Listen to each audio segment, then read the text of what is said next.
Hello to all Cinemaster lovers. Hope you enjoy watching. Let's get started.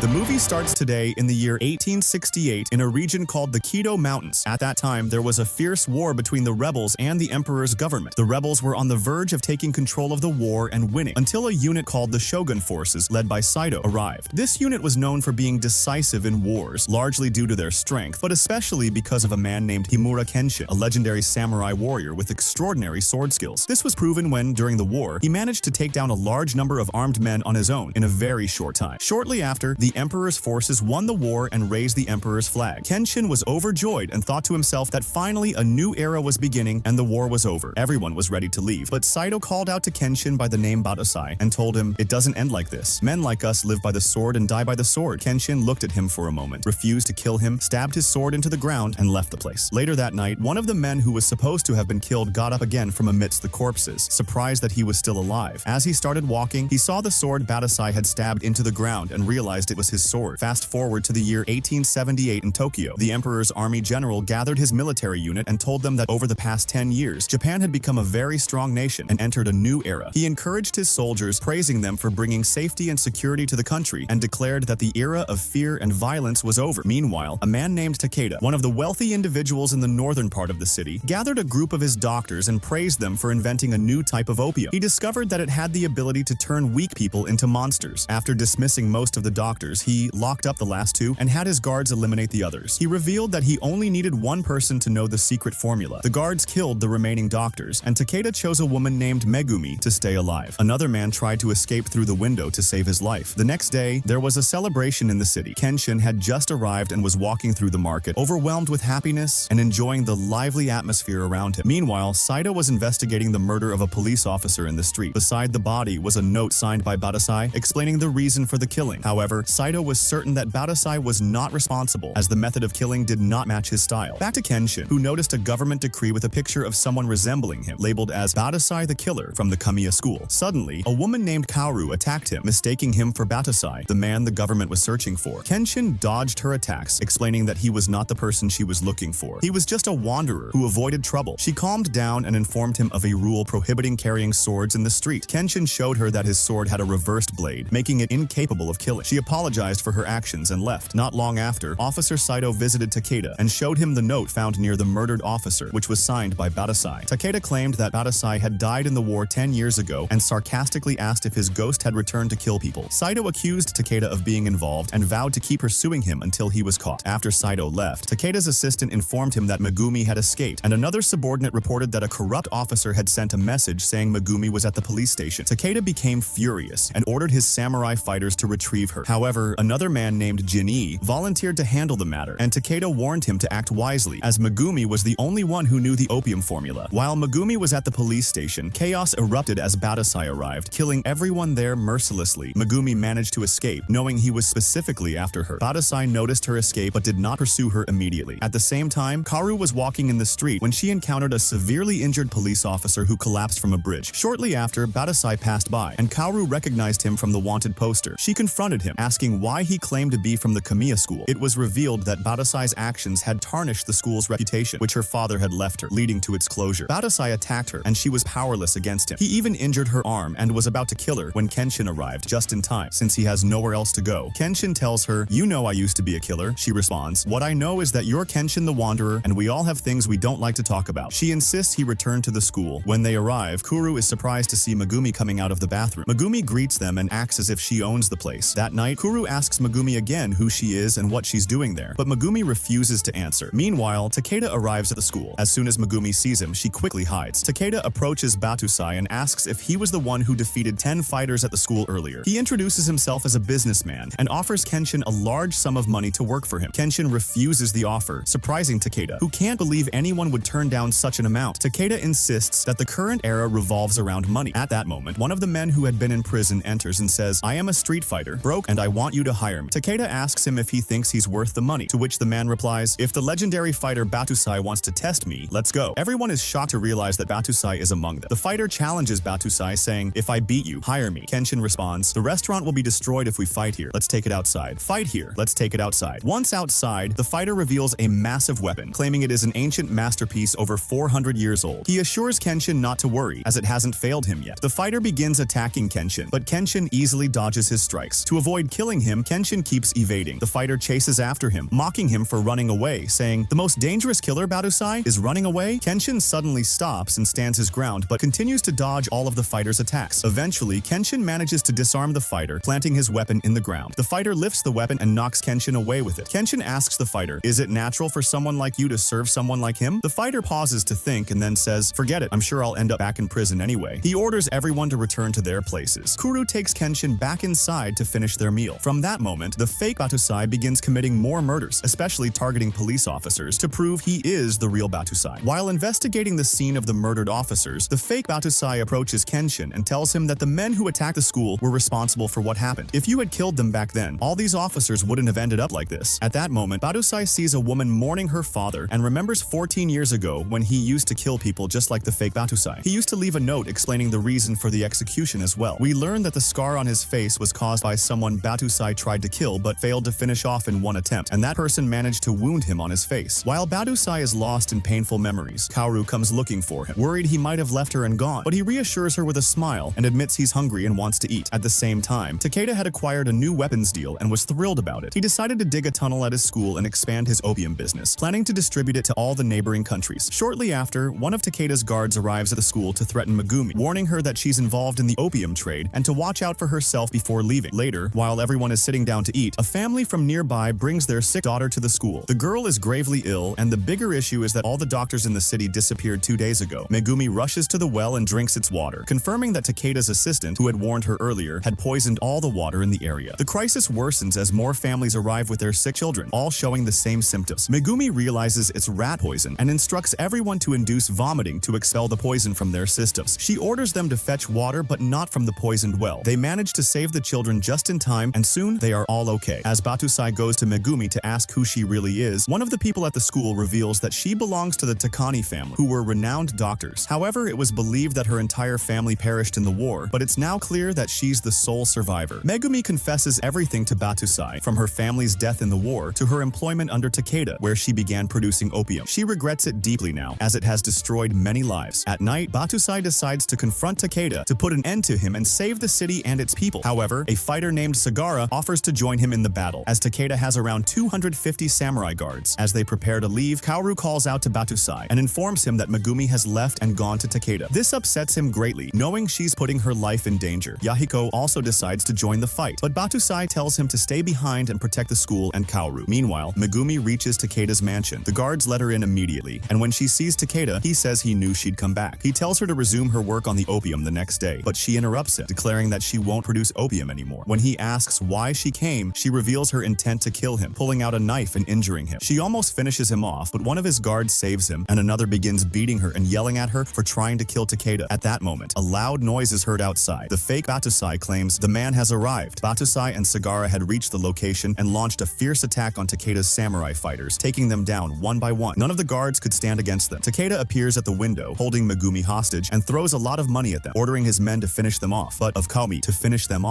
course, money was useless at that moment. Batusai unleashes the beast within him and continues his assault alongside Sagara, eliminating all the fighters below. When they enter the house to confront Takeda, they face one of his personal guards who asks, "Who will fight me?" Sagara steps up, telling Batusai to go find Megumi, and the two engage in an intense battle. Meanwhile, Batusai encounters another guard upstairs who questions whether saving Megumi is worth all this trouble. Batusai responds that everyone deserves a chance and that anyone can be saved. However, the second guard tricks Batusai and sets a trap, tying him up by his legs. Sagara continues his tough fight with the other guard, but begins to lose strength as his opponent gains the upper hand. Meanwhile, upstairs, the guard aims a gun at the suspended Batusai and fires, cutting the rope holding it. Batusai quickly dodges the attacks and lands on the ground, engaging in a fierce battle with his opponent. Despite everything Takeda and his men have done, Batusai fights with his reversed blade sword to avoid killing anyone. Sagara and his opponent, still battling in the kitchen, take a break when Sagara picks up a chicken from the ground and starts eating it. He even offers some to his opponent, who declines, saying he's vegetarian. They share some wine and resume their their fight afterward. Batusai, on the other hand, continues his battle against his opponent, whose quick movements make him a challenging adversary. However, Batusai's speed prevents the guard from landing a fatal blow. Frustrated by Batusai's reversed blade, the guard attacks with all his might, but Batusai manages to strike him swiftly across the face, leaving a scar but sparing his life. The guard, enraged, retaliates but is quickly incapacitated by Batusai, who wounds his legs and arm, rendering him unable to fight. Meanwhile, Sagara overpowers his opponent with a series of strong blows, slamming him to the ground and finishing him off. They proceed to Takeda's location, only to be met with heavy gunfire from behind a door. Takeda uses his newly acquired weapon, leaving them to realize they cannot confront him directly while he's armed. He was holding the weapon, and at that moment he tried to make his men enter, but the other one fired at him with the weapon and was about to finish him off. At that time, Officer Saito arrived at the scene and informed Batusai that Takeda was the one who came to him and told him what they were doing. He also learned that as long as the weapon was operational, Takeda wouldn't be able to change its direction. So his men started deceiving Takeda by pretending to surrender, raising both hands in the air. Batusai also entered, placing his sword on the ground, as if they had truly surrendered. Then Takeda told them, "Bow down and beg for forgiveness, you dogs." One of his men pulled out an egg and threw it in his face. Each of them ran in a different direction, successfully distracting him. Saito then entered and jumped, causing the chandelier to fall on him, completely separating him from the weapon. As he was about to get up, he found Batusai above him, pinning him with his sword. At that moment, Saito told Batusai to leave now and that he would take care of the coward. Batusai quickly left with his men, freeing Megumi from her captivity. However, the problem was that she told him to hurry and save Kaoru, as she was in danger. At the same time, the fake Batusai had reached Kaoru and taken her with him. The next day, when Kaoru regained consciousness, she found herself tied up in the middle of the forest. Within minutes, Batusai arrived. The fake Batusai began provoking him to fight with all his strength to prove who the real Batusai was. He also struck Kaoru in front of him to provoke him further. The fake Batusai leaped into the air and attacked Batusai with all his might to kill him, managing to wound his arm. Despite this, Batusai defeated him using his reverse blade sword. In the midst of the battle, Batusai delivered a powerful strike that caused the fake Batusai to drop his sword. However, he grabbed it with his other hand and managed to inflict a severe wound on Batusai's abdomen. Batusai continued fighting until he overpowered him, knocking him far away. He told him, "Even after all this, you still haven't reached the level of the old Batusai." Then he used his magic to control Kaoru and began choking her, giving Batusai only 2 minutes to save her. Batusai rushed toward him, wounding his face with his sword, and commanded him to lift the spell off her if he wanted to keep his life. However, the fake Batusai told him he had two choices: either she does it herself or Batusai kills it. Batusai became extremely angry and began attacking him with all his strength. But the fake Batusai wasn't easy to defeat and even managed to overpower Batusai, stabbing him in the shoulder and knocking him to the ground. At that moment, he attacked him again with great force until he finally defeated him, striking him on the head with the back of his sword, nearly breaking it with the force of the blow. Then he used one of his secret techniques, striking him with the sword in one direction and with the sheath in the other, breaking his arm. However, due to this secret technique, the fake Batusai realized he would never be able to fight anyone again. Batusai was about to break the vow he had made to himself and kill again for Kaoru's sake, but Kaoru broke free from the spell at the last moment and begged him not to return to killing so he could remain the Kenshin she knew. As for the fake Batusai, when he realized he was utterly defeated and incapacitated, he decided to end his own life with his sword. Batusai took Kaoru and left the place, encountering Saito on the way. As soon as Saito saw him, he said, "See what not killing has led us to." But Batusai remained true to his vow, replying, "Killing breeds hatred, and hatred kills. To break this cycle, one must wield a sword that does not kill." He then left the place, leaving Saito behind. The police arrested Takeda, who was on the verge of being captured, along with all his men. Batusai returned to being Kenshin, no longer killing, and continued his life with Kaoru and Megumi at the school. The movie ends there. If you enjoyed the video, don't forget to subscribe to the channel and hit the notification bell to get more new videos.